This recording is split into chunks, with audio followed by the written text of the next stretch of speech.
To her fans, Kristy McNichol was America's brightest teen star. 2 Emmy Awards by age 17, then suddenly gone, with no scandal, no warning, and no explanation. For years, no one knew the real cost of her fame or why she walked away, until now. What could drive someone at the height of success to vanish from Hollywood forever? The truth behind Kristy McNichol's disappearance reveals a story even her biggest admirers never saw coming. Kristy McNichol was born on September 11, 1962, in Los Angeles, into a world already shaped by uncertainty. Her father, a carpenter, left the family not long after she was born. That left her mother, Carolyn, to raise Kristy and her older brother Jimmy on her own. Carolyn worked any job she could find, often as a background extra on television and movie sets. Money was always tight, and the children quickly understood that survival meant everyone pitching in. Carolyn's days started before sunrise, hustling from set to set, sometimes with both kids in tow. The studios became a second home. When a crew member noticed Kristy's natural ease in front of the camera, he suggested commercials. Carolyn jumped at the chance. Soon, Kristy and Jimmy were auditioning for everything from cereal to toys. By the early 1970s, Kristy was a regular face in national advertisements, her expressive eyes and genuine reactions making her stand out even before she spoke a word. Commercial work brought in steady paychecks, but it also brought new pressures. The family's finances depended on Kristy's bookings, and Carolyn took on the role of manager as well as mother. She negotiated contracts, scheduled auditions, and made sure both Kristy and Jimmy were considered as a package deal. Carolyn's determination was relentless. She insisted the studios hire both siblings or neither. This was not just about ambition. It was about keeping the family afloat. The realities of child labor laws in California meant long hours and strict rules, at least on paper. The Coogan law, meant to protect child actors' earnings, required that a portion of Kristy's income be set aside in trust. But day to day, the McNichols lived on what Kristy brought home. Every dollar mattered, and every opportunity counted. Kristy, still in elementary school, felt the weight of adult responsibility. She once described herself as living the life of a miniature grown-up, carrying a briefcase to work while other kids played after school. By the time she was 10, Kristy had already become the family's provider. Carolyn's managerial instincts and Kristy's talent moved them from one set to another, always chasing the next job. The pressure to succeed became a fact of life, setting the stage for everything that followed. Kristy McNichol's world changed forever in 1976 when she landed the role of Letitia Buddy Lawrence on the ABC drama family. At just 14, she became a fixture in living rooms across America, her performances capturing the awkwardness and honesty of adolescence. The show didn't shy away from real issues, divorce, identity, and growing up, and Kristy as Buddy became its beating heart. Critics praised her emotional range and maturity, rare for someone so young. Viewers saw her as America's little sister, but within the industry she was recognized as a powerhouse. In 1977, Kristy won her first Emmy for Outstanding Supporting Actress in a Drama Series. She was nominated again in 1978, then took home a second Emmy in 1979. Each award brought new attention, and with it, more opportunities and more expectations. Success meant the offers kept coming. When Family ended in 1980, Kristy didn't slow down. She was cast as Angel Bright in Little Darlings, a coming-of-age film that paired her with Tatum O'Neal and Matt Dillon. The movie became a touchstone for a generation, cementing Kristy's status as a teen icon. The press followed her everywhere. Magazines ran cover stories. There were posters, dolls, fan clubs.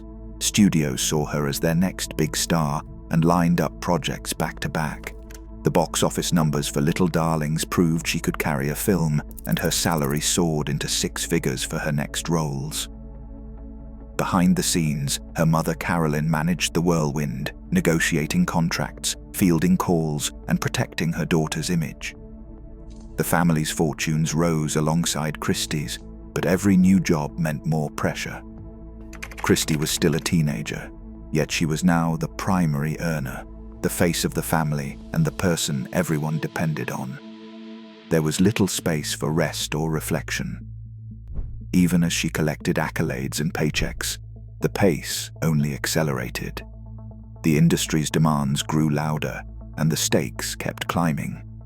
Kristy's star was burning brighter than ever, but that intensity came with a cost that was only beginning to reveal itself. By 1982, the pace became impossible to ignore.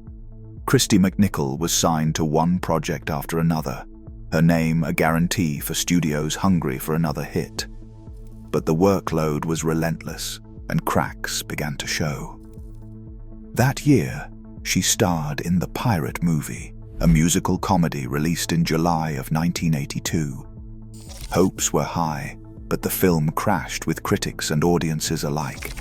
The reviews were scathing, and Kristy's performance earned her a Razzie nomination for Worst Actress. For someone who had been celebrated as a prodigy just a few years earlier, the public stumble was jarring. The press that once called her America's little sister now turned sharp, running headlines that questioned her talent and future. Behind the scenes, the strain was far worse than any headline. In early 1983, she traveled to the French Alps to star in Just the Way You Are. The location was beautiful, but the experience quickly turned harrowing. Away from home, she suffered panic attacks that left her shaking and unable to sleep. Nightmares haunted her, and she lost so much weight that friends and crew grew alarmed. She later described feeling trapped, unable to escape the pressure or find a moment of calm. Production delays mounted as her health deteriorated. Rumors swirled in the tabloids, with stories spinning out of control while she tried to hold herself together. For Kristy, isolation set in. The industry that once celebrated her now seemed indifferent to her struggle. She was left to navigate a collapse that few understood, and even fewer cared to see. The crisis in the Alps was more than a setback. It was a breaking point, one that would force a reckoning with her health and her future in Hollywood. Mental illness carried a heavy stigma in Hollywood during the 1980s. For actors, even rumors of instability could mean lost roles or contracts, and few dared to speak openly about their struggles. Kristy McNichol's symptoms, panic attacks, insomnia, and overwhelming anxiety, were often misread by studios and the press as signs of weakness or scandal, not illness. She later described those years as a time when she simply could not hold herself together, and there was little understanding or support in the industry. Her brother Jimmy became her anchor. He stepped in when she was too exhausted to manage daily routines.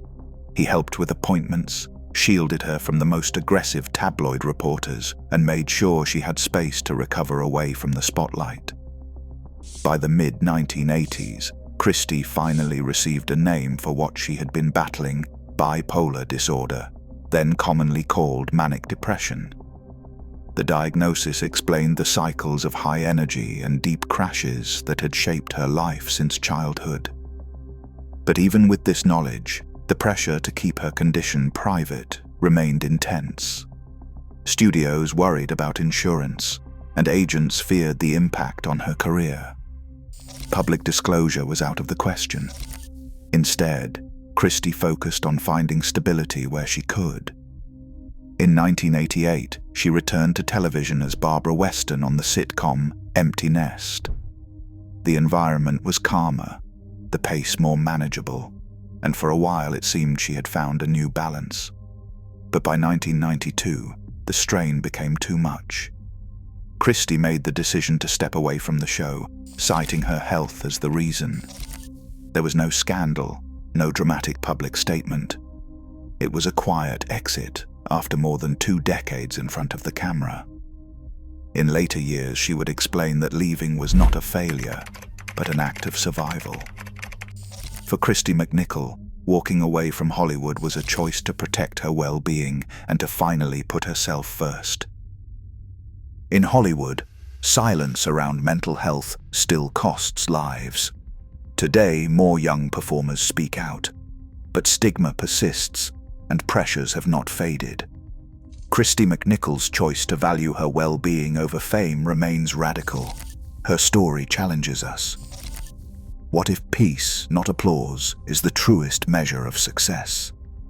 Share your thoughts below.